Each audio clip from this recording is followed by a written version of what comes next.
This is great news for the Washington Wizards as the season is coming to a close, and we got some injuries in the NBA that directly impact the Washington Wizards and their odds of landing the first overall pick in the 2026 NBA draft, which would be huge. Really, they just want to try to land top three.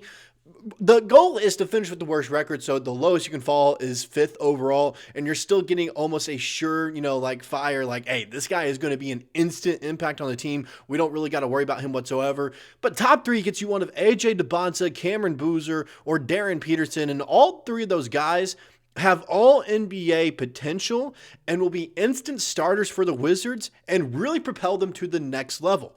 But this recent Dillon Brooks injury has really made the odds of them landing that first overall pick kind of increase a little bit over the next few weeks, as it's going to have major implications for the Wizards on draft night. Well, really, May 10th when the lottery takes place. And that's an important day that Wizards fans need to have marked on their calendar, that they need to be watching the draft lottery so they know where they're drafting. If they're getting a guy that can change this franchise around and put them back into playoff competition. I'm going to go and break down all this today in today's video of Wizards Digest. Before we get into all that, I'm your host, Bryson Akins. Go ahead, hit that subscribe button for us so you guys can stay up to date on all your Wizards news, especially as we're going to enter a pretty busy offseason in my perspective. All right, with that out of the way, let's go ahead and get into talking about it a little bit. First off, we got to talk about the reason for this video. Dillon Brooks. All right, Shams Charania tweeted out just the other day, Phoenix Suns guard Dillon Brooks has sustained a broken left hand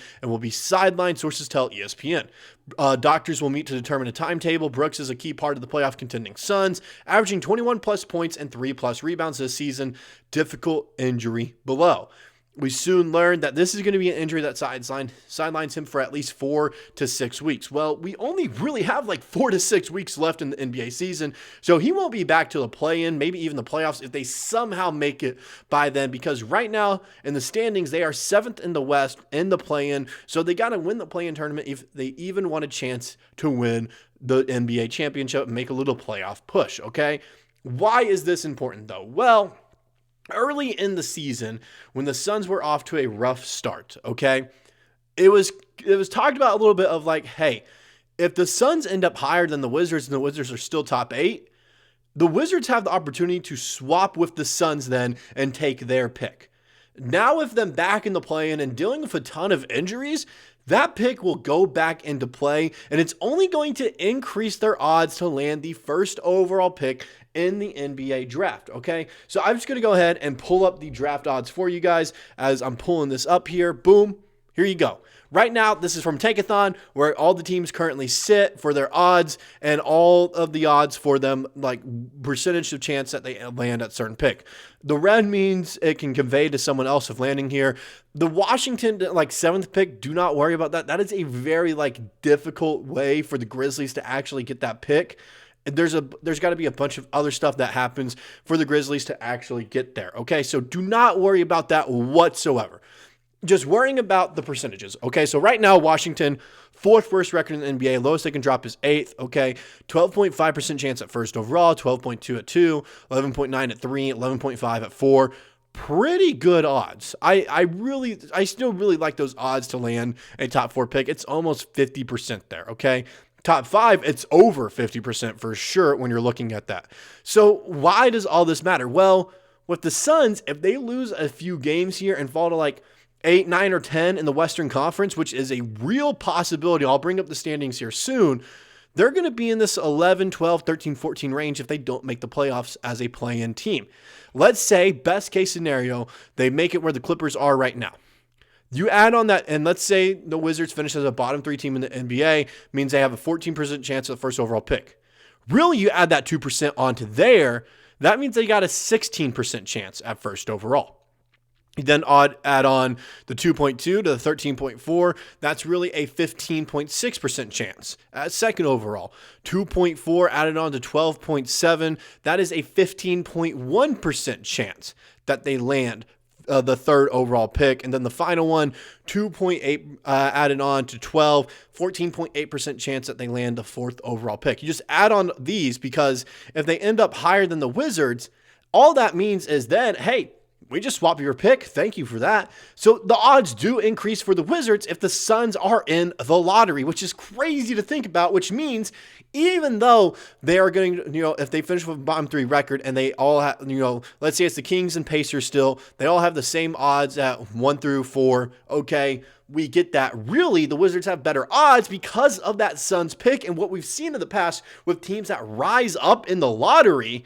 There's a real chance that that pick could jump up into the top 4, and it blesses the Wizards where they get a top 4 pick no matter what. There'd have to be a lot of lottery luck for something to happen where, let's say, the Bucks or Bulls move up into the top 4, which I don't really see happening, as you don't see those teams really jump. You see this 11 through 14 range jump. So that Suns pick becomes extremely valuable now with all these injuries. I'm going to go ahead and load up the injuries for you guys to look at as well. Right now, as you can see, the big one, Devin Booker. He's out for at least a week is what they're saying. It could be longer, though, depending on the severity of the injury. He has a hip strain. He's their best player. You don't want to risk anything with him, but they might force him to come back and play, and they might stress the injury even more. There's no telling what they do with him. Dillon Brooks, like we said, at least 4 to 6 weeks. Okay, he could be cleared in time for a return in late March. Realistically, though, it's going to be with the last 2 games of the season left, and by then they're still probably in the play-in. Haywood Highsmith is also someone that's out, as he had right knee surgery in August to repair a torn meniscus, and then Jordan Goodwin, he has no timetable for return, so it does not mean a return is imminent. It does not mean that he's going to return at all this season either. He could return, he could not. No one really knows, and he's actually been a really solid role player for the Suns this year. So 2 guys that they really need, their 2 best players, and then Jordan Goodwin, one of their best role players that they had this year, out with injury. Well, let's go ahead and take a look at their schedule coming up. This is turning into like a Suns video right here, but this is all really important to the Wizards, okay? Pulling up their schedule. As soon as it comes up, I'll go in and tell you guys what's going on. So their next game, tomorrow, I'm making this video, it's Wednesday, February 25th. So tomorrow, game against the Lakers. They're probably going to lose that one with their injuries, okay? Then a game against the Kings. They'll probably win that, being honest, because it's the Kings. Then the Bulls, it gets a little bit tricky because the Bulls are in a weird spot where it's like they're not really like trying to tank, but they're not really trying to like be a good playoff team. They can make a play-in and win their play-in tournament. So that could easily be a loss. The Pelicans are going to try to win, and they're getting healthy at the right time. That could be a win as well with the Suns' injuries going on. The Hornets are hot at the right time. That could also be a win for them. Bucks probably going to be a loss. Pacers probably going to be a loss. So in this stretch, there's anywhere from 4 to 3 losses for the Suns right here. And 4 to 3 losses. You also got to look at this to the left side right here. Against teams above 500, they're struggling. They don't. They've also have the 12th easiest schedule in the NBA this season.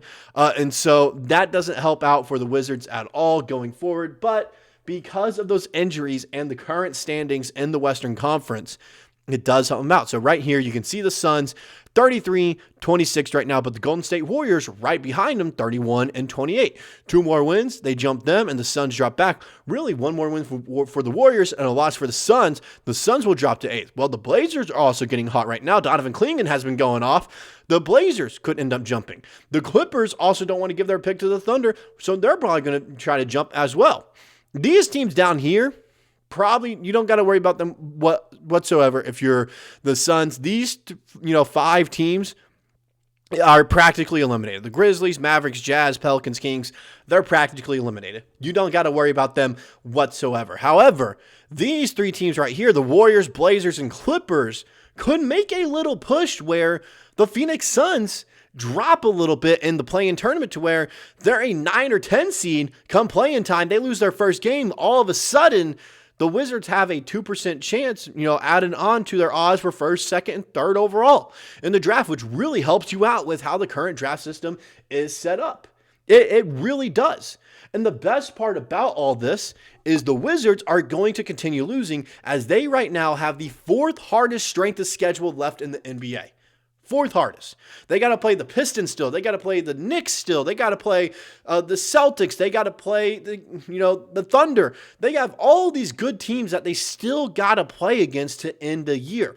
I think when I was counting it up the other day, I think it was like 17 of their last 25 games are against teams above 500. which is crazy to think about for them. So those are 17 losses you can go ahead and give to the Wizards. They aren't going to finish with, I wouldn't bet on them finishing with above 20 wins, okay? I would not. Which means they're probably going to finish with a bottom 3 record in the NBA, which means they're going to have really good odds at first overall, especially if the Suns continue dropping because of these injuries. So right now, if you are a Wizards fan, you need to be watching what the Phoenix Suns are doing, because if they end up missing the playoffs, whatever their draft odds are, add them on for the Wizards, especially top 4. Because that's as high as they can jump in the draft, okay? They can't, they can fall back a little bit, but they can't jump up to like the 8 range. They can only jump up into the top 4. So if you don't see them land the pick that they're supposed to get, that means they then jump into the top 4. And worst case scenario, the Wizards can just swap with the Suns, and then they get a guaranteed top 4 pick that way. So these final games for the Suns, very important. The final games for the Wizards, very important, okay? Wizards got to lose, and you got to hope the Suns lose as well. So the Suns hate watch is alive and well right now, especially with these injuries. Keep up with them, because it's going to have major implications for the Wizards on draft night if they are not in the playoffs. That's all I got for this video. Let me know what you guys personally thought about this information I was giving you guys out today with the Suns, as this was a dream scenario at the beginning of the season. Then they got hot, and now with all these injuries, the scenario is back on. That's all I got. See you guys in the next one. Peace.